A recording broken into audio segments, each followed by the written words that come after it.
नमस्कार सभी को, आप सभी का स्वागत है इस YouTube चैनल पे। सुपर टेट और यूपी टेट की जो मैथ्स की सीरीज़ है उसको कंटिन्यू करते हैं और उसको कंटिन्यू करते हुए आज जो टॉपिक हम उठा रहे हैं वो है वर्ड प्रॉब्लम। कल मैंने जो डाली थी वीडियो जिसमें आपने देखा था कि यूपी टेट आपका फ़िलहाल स्थगित हो चुका है, तो सभी बच्चों के माइंड में एक यही थिंकिंग या फिर एक चीज़ जनरेट हो जाती है कि यार अब तो यूपी टेट होना नहीं है और सुपर टेट तो तभी होगा जब यूपी टेट होगा। तो अभी इतना क्या पढ़ने का है, चलो ठीक है, अब लॉकडाउन भी है, पढ़ने का मन भी नहीं हो रहा और एग्ज़ाम्स भी नहीं लगे। तो मैंने लास्ट वीडियो में भी कहा था, ध्यान रखिएगा 22 में चुनाव हैं, 2022 में यूपी के, आप सभी को पता है। शासनादेश में साफ लिखा हुआ था कि कोविड-19 की स्थिति को देखते हुए, तो देखिए सरकार के हाथ में चीज़ें हैं और धीमे-धीमे वैक्सीनेशन के साथ-साथ आपको पता है कि कोरोना वायरस का जो बहुत ख़राब माहौल है ये धीमे-धीमे कम होगा। तो आप ये समझ लीजिए कि सितंबर के आसपास आपका यूपी टेट हर हाल में आ जाएगा। जून मई चल रहा है, जून जुलाई अगस्त 3 ही महीने हैं। अगर आप ये सोच के चलेंगे तो आपको लगेगा कि हाँ, पढ़ना बहुत ज़रूरी है। अगर आपने ये सोच लिया कि अरे अभी तो बहुत टाइम है, तो आप लोगों को डेफ़िनेटली बहुत झेलना पड़ सकता है। तो जो अच्छे लोग हैं, अच्छे बच्चे हैं या फिर जिनको निकालना ही है, तो उनके लिए एडवाइस मेरी तरफ से ये रहेगी, ये ना सोचें कि अभी स्थगित हो गया है, ये सोचें कि बस आपके पास अब 3 महीने हैं और 3 महीने बाद यूपी टेट, सुपर टेट की जंग चालू हो जाएगी, फिर आपके पास टाइम नहीं होगा। ये समय सबसे अच्छा है प्रैक्टिस का। याद करेंगे तो आप भूल सकते हैं, लेकिन प्रैक्टिस की हुई चीज़ें तो नहीं भूलेंगे। तो कम से कम मैथ्स ऐसी चीज़ है जिसको आप अपना श्योर 100% कन्फर्म कर लीजिए ताकि आपके काम में आए। और जो डीएलएड में एडमिशन लेना चाहते हैं तो भाई आपके लिए भी एंट्रेंस आने वाला है। तो एंट्रेंस में क्या आता है ये आप सबको पता है, वहीं सुपर टेट, वहीं सी टेट और वहीं आपका एंट्रेंस। बहुत ज़्यादा अंतर नहीं होने वाला और मैथ्स तो कॉमन सब में है। तो चलिए स्टार्ट करते हैं, वर्ड प्रॉब्लम्स सॉल्व करते हैं, क्वेश्चंस को समझते हैं। पहला क्वेश्चन जो है, और ये सभी क्वेश्चन एनसीईआरटी के हैं, एनसीईआरटी क्लास 8 एक्सरसाइज 2.2, सभी क्वेश्चन उसी के हैं क्योंकि मैं एनसीईआरटी के क्वेश्चन ही लगवाता हूँ। पहला क्वेश्चन है इंग्लिश मीडियम वालों के लिए, if you subtract 1/2 from a number and multiply the result by 1/2 you get 1/8, what is the number. Basic सा सिंपल क्वेश्चन है, इसी को हिंदी में पढ़ लेते हैं। यदि आप एक संख्या से 1/2 घटाते हैं और परिणाम को 1/2 से गुणा करते हैं तो आपको 1/8 मिलता है, तो संख्या क्या है। इस क्वेश्चन को करने के लिए जो क्वेश्चन जैसे जैसे कहता जाए वैसा वैसा करते जाइए। सबसे पहले उसने क्या बोला कि यदि एक संख्या से 1/2 को घटाते हैं, संख्या से घटाना है, तो मान लीजिए संख्या x थी, तो आपने x से 1/2 घटा दिया, जो कि आपको यहाँ पे ये देखने को दिख रहा है, घट गया पहला। आगे बढ़ जाते हैं, and multiply the result by 1/2, परिणाम। अब परिणाम क्या भाई, आप x माइनस 1/2 जो आपने किया उसका कोई परिणाम अभी नहीं आया, यही परिणाम है आपका।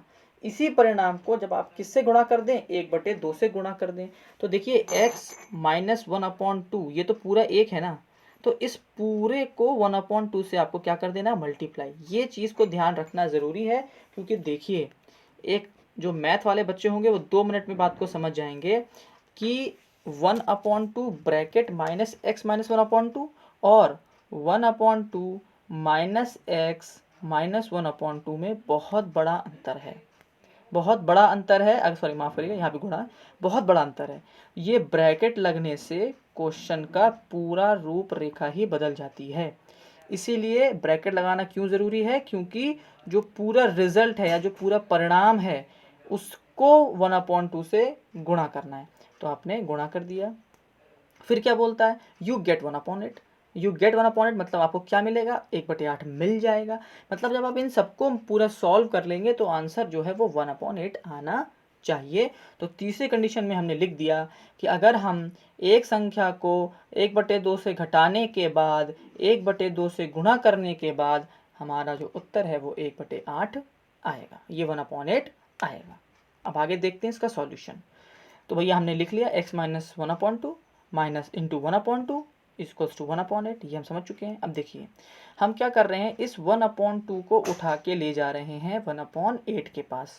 आपको पता है कि जब हम ट्रांसपोजिशन करते हैं या फिर इक्वल टू के इधर या उधर चीज़ों को ले जाते हैं तो साइन बदल जाते हैं, प्लस का माइनस, माइनस का प्लस, डिवाइड का मल्टीप्लाई और मल्टीप्लाई का डिवाइड, ये आप सबको पता ही होगा। तो भाई क्या किया, 1/2 यहाँ पर, 2 यहाँ पे क्या कर रहा था, नीचे था, मतलब डिवाइड कर रहा था, तो ऊपर जाके यहाँ पे क्या करेगा, ये मल्टीप्लाई करेगा। इसीलिए देखिए ये मैंने यहाँ पर 2/8 लिख दिया है। अब आपको पता है भाई कट जाएगा, 2 1 ज़ा 2, 2 4 ज़ा 8, क्या बचा 1/4। अब देखिए ये माइनस 1/2 यहाँ पे क्या कर रहा है, माइनस कर रहा है, तो यहाँ पर आके क्या कर देगा, प्लस कर देगा। तो x is equals to 1/4 plus 1/2।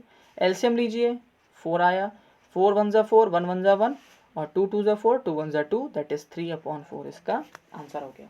अब देखिए जिन लोगों को यहाँ पे एलसीएम नहीं आता तो पहले आपको एलसीएम सीखने की ज़रूरत है, और मेरे हिसाब से शायद ही कोई ऐसा होगा जिसको एलसीएम लेना भी नहीं आता हो। अगर नहीं आता कमेंट में बताइएगा।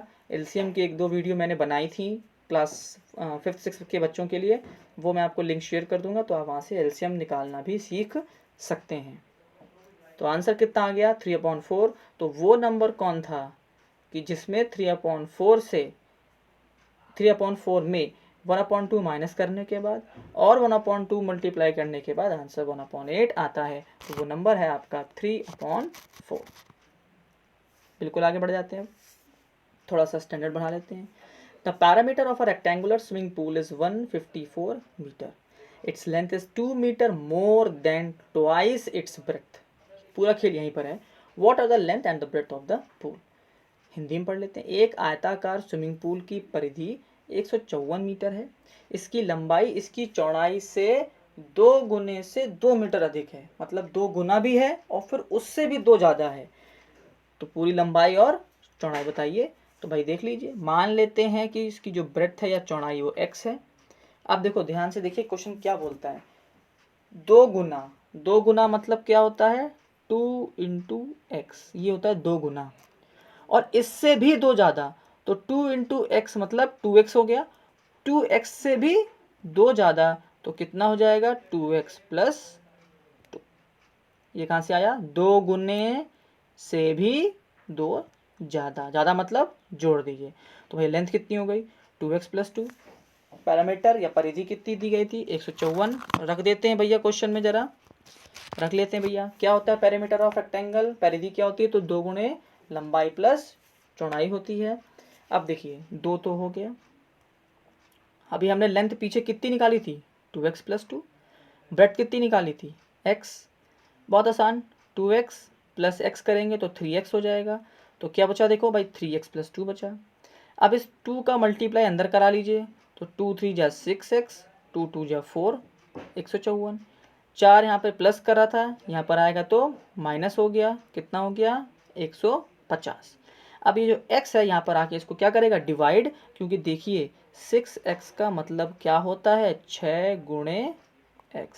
तो जब यहाँ पे गुणा करेगा तो यहाँ पर आके भाग आ जाएगा, नीचे आ जाएगा, मतलब भाग हो जाएगा, ट्रांसपोज कर देंगे तो 150/6, आंसर आया 25।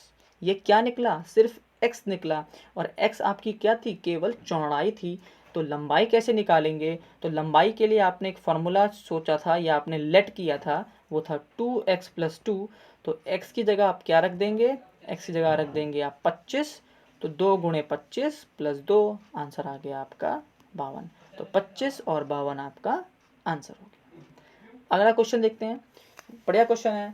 The base of N isosceles triangle is 4/3 centimetre, the parameter of the triangle is, ये लिखा है 4 होल नंबर 2/15। लिखने में प्रॉब्लम थी तो मैंने इसको ऐसे लिख दिया है। What is the length of the either of the remaining equal sides.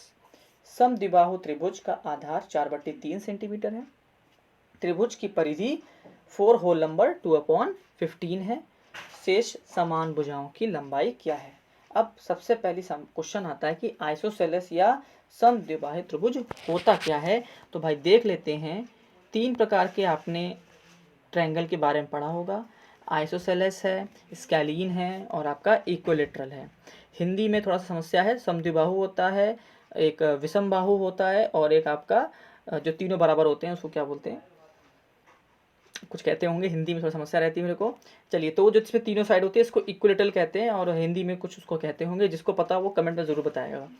चलिए, तो आपको कौन सा बोला है, समद्विबाहु बोला है, ठीक है, जिसकी दो भुजाएं, कोई भी दो भुजाएं आपस में बराबर होंगी, चाहे ये दो हो जाएं, चाहे ये दो हो जाएं, चाहे ये दो हो जाएं, कोई भी दो भुजाएं बराबर होंगी और तीसरी भुजा वो अलग होती है। बात समझ में आ गई? आप आ जाते हैं क्वेश्चन पे। तो भाई मान लेते हैं कि जो इक्वल साइड्स हैं, जो बराबर भुजाएं हैं, दो बराबर, उन दोनों का मान x है। तो भाई देख लो, ये रहा आपका ट्रायंगल, ये x हो गया, ये x हो गया, और दूसरी आपको कितनी दी थी, 4/3 दी थी। ये प्रश्न है आपका, सीधी सीधी बात। अब parameter of N isosceles triangle, भाई क्या फॉर्मूला है किसका, त्रिभुज के परिधि का फॉर्मूला क्या है? जिसका भी फॉर्मूला आपको ना पता हो, परिधि का, पेरीमीटर का, उसका एक ही फॉर्मूला होता है, सभी भुजाओं का जोड़, सम ऑफ ऑल साइड्स। तो x + 4/3 is equal to 4 whole number 2/15, ठीक है। x + x कितना हो जाएगा, 2x हो जाएगा, प्लस 4/3 इज इक्वल टू 62/15। इसको मैंने क्या कर दिया भाई, देखो भाई, इसको मैंने फ्रैक्शन में कन्वर्ट कर दिया है। 4 होल नंबर 2/15 को कन्वर्ट किया है कैसे, तो देखो तरीका ये होता है कि इस 15 को 4 से गुणा करो और जितना भी आंसर आए उसमें 2 जोड़ दो। 15 चौको 60 + 2 62, और नीचे तो वो वहीं रहता है। बात समझ में आ गई? क्या करना है फिर से सुन लो भैया, इन दोनों को गुणा, जो भी उत्तर आए उससे इसको जोड़ दो, प्लस कर दो, गुणा मतलब मल्टीप्लाई। तो भैया 15 चौको 60, 15 4 जा 60, 60 + 2 62। तो जो आपका अब इसको कन्वर्ट करने के बाद जो फ्रैक्शन बना वो बना 62/15। अब 4/3 यहाँ प्लस कर रहा था, इसको यहाँ लेके आएंगे तो माइनस हो जाएगा। कितना हो गया, 2x = 62/15 - 4/3। एलसीएम लेंगे 15 और 3 का, तो एलसीएम आएगा 15।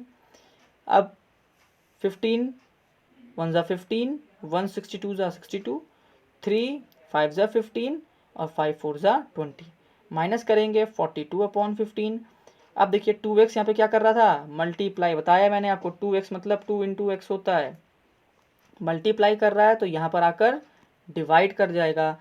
डिवाइड कर जाएगा मतलब नीचे इधर 2 आ गया, देखिए काटापटी करी, 2 से काटा तो 21 आया, फिर 3 की टेबल पड़ी तो 3 7 ज़ा 21 और 3 5 ज़ा 15, आंसर आया 7/5। अगर मैं इसको वापस से कन्वर्ट करूँगा 7/5 को मिक्स फ्रैक्शन में, तो ये 1 होल नंबर 2/5 इसका आंसर आ जाएगा। तो दोनों जो भुजाएं हैं, कौन सी दोनों भुजाएं थी आपकी, ये वाली और ये वाली, इसका जो माप है या जो इसका लेंथ है ये 7/5 आ जाएगा। आगे बढ़ जाते हैं। 3 consecutive integers add up to 51, what are these integers? 3 लगातार पूर्णांक 51 तक जोड़ते हैं, ये पूर्णांक क्या है, मतलब लगातार 3 अगर हम संख्याओं को जोड़ें तो उसका सम 51 आता है। लगातार 3 संख्या मतलब जैसे 6 7 8 20 21 22 1001 1002 1003, मतलब लगातार कोई भी 3 आपको ले लेनी है। उन तीनों को जोड़ने पर 51 आना चाहिए। अब वो 3 संख्याएं कौन सी होंगी ये तो हमको पता नहीं है, तो देखिए इसको समझते हैं एक तरह ध्यान से। मान लो मैंने कहा कि 3 लगातार संख्या 6 7 8 हैं, मान लिया। अब ये बनी कैसे, तो आप देखोगे 6 + 1 करोगे तो 7 बना, और 6 + 2 करोगे तो 8 बना। बात समझ में आ गई? इसी कंसेप्ट को ध्यान रखिएगा, +1 और +2 को। तो अब जरा मान लेते हैं कि जो पहली संख्या थी वो x थी, तो अगली क्या हो जाएगी, x + 1 हो जाएगी, और उसके बाद क्या हो जाएगी, x + 2 हो जाएगी, क्योंकि 6 + 1 7 होता है और 6 + 2 8 होता है। भाई वहीं कर लेते हैं, कौन कौन से नंबर मान लिए, x + 1 x + 2 मान लिए। क्वेश्चन बोला था इन तीनों को जोड़ने पर 51 आना चाहिए, तो हमने इन तीनों को जोड़ दिया, x + x + 1 + x + 2। 3 x थे तो 3x हो गया, 2 और 3 मिलके 3 हो गया, 51 हो गया। भाई तो 51 गिवन ही था आपको। 3 उठ के इधर आएगा क्योंकि ये प्लस कर रहा था, तो यहाँ पर आके माइनस कर देगा, 48 हो जाएगा। 3x यहाँ पर मल्टीप्लाई कर रहा था, नीचे लेके आएंगे तो डिवाइड करके आंसर आया 16। ये क्या मिला आपको, सिर्फ x मिला है। 3 नंबर क्या थे, x + 1 x + 2। तो क्या करेंगे, x मतलब 16 था तो 16 प्लस 1 17, 16 प्लस 2 18, तो वो 3 नंबर हो गए 16, 17 और 18। अगला क्वेश्चन देखते हैं। क्वेश्चन बिल्कुल सेम है, बस लैंग्वेज को बदल दिया है। 3 consecutive integers are such that when they are taken in increasing order and multiplied by 2, 3 and 4 respectively, they add up to 74. Find these numbers. 3 लगातार पूर्णांक ऐसे होते हैं जब उन्हें बढ़ते क्रम में लिया जाता है और क्रमशः 2, 3, 4 से गुणा किया जाता है तो वे 74 तक जुड़ जाते हैं। इन संख्याओं को खोजें। देखिए वही चीज़ है, बढ़ते क्रम बोलो भाई, x प्लस 1 और x प्लस 2, भाई ये भी तो बढ़ते ही क्रम में है, कोई घटते क्रम में तो नहीं है। तो देखिए बस इन्होंने एक नई चीज़ जोड़ दी बढ़ते क्रम में, कंफ्यूज हो जाएगा आदमी, कंफ्यूज नहीं होना है। वही 3 इंटीजर हो गए x प्लस 1, x प्लस 2। बात क्लियर? एक नई चीज़ जोड़ी है, 2, 3, 4 से गुणा करना है रेस्पेक्टिवली। रेस्पेक्टिवली का मतलब ये होता है क्रमशः, जिस हिसाब से दिए हैं, मतलब इसको 2 से गुणा करो, इसको 3 से गुणा करो और इसको 4 से गुणा करो। उत्तर देख लेते हैं भाई फटाफट। x प्लस 1, x प्लस 2 हम दोनों ले लिया। गुणा करना था तो भाई x इंटू 2 करोगे तो 2x हो जाएगा। x प्लस 1 को 3 से मल्टीप्लाई करना है, ये 1 है, माफ़ करिएगा, तो ये लिखा भैया देखो। अगले वाले को 4 से करना था तो 4x प्लस 2 हो गया। अब इसको सॉल्व कर लेते हैं। ब्रैकेट लगा हुआ है, डिस्ट्रीब्यूटिव प्रॉपर्टी का इस्तेमाल है, मतलब ब्रैकेट के अंदर दोनों संख्याओं से गुणा होगा, तो ये 2x हो गया। 3, अब देखिए इसको कैसे लिखते हैं, 3x प्लस 1, मतलब 3 इंटू एक्स भी करना है और 3 इंटू 1 भी करना है, तो कितना हो जाएगा 3x प्लस 3, 3x प्लस 3 लिख दिया। इसी तरीके से जब 4 से करेंगे तो कितना हो जाएगा 4x प्लस 8, 74। जितने x वाले उनको जोड़ लिया, 3, 4, 7, 2, 9, 9x। कितने नंबर थे, 8, 3, 11। 11 यहाँ पे प्लस कर रहा था, यहाँ पर उठ के आएगा तो माइनस करेगा, माइनस कर दिया, आंसर आया 63। 9x यहाँ पे गुणा कर रहा था, 9 फिर से नीचे आएगा, डिवाइड किया, आंसर आया 7। अब वो नंबर कौन कौन से थे, तो नंबर भाई पता है आपको, 7, अगला हो जाएगा 7 प्लस 1 8 और प्लस 2 करोगे तो 9, आंसर आ गया 7, 8, 9।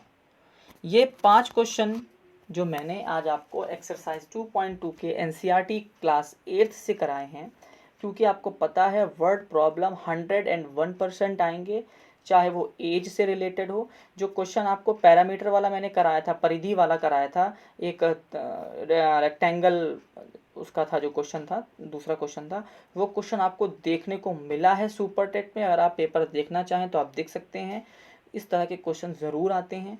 इस तरह के क्वेश्चंस मैं कंटिन्यू कराता रहूँगा। वर्ड प्रॉब्लम आती हैं, पूरा मैं एनसीईआरटी में जितनी वर्ड प्रॉब्लम है 8 क्लास की, वो सब एक एक करके 5 क्वेश्चन कराऊंगा।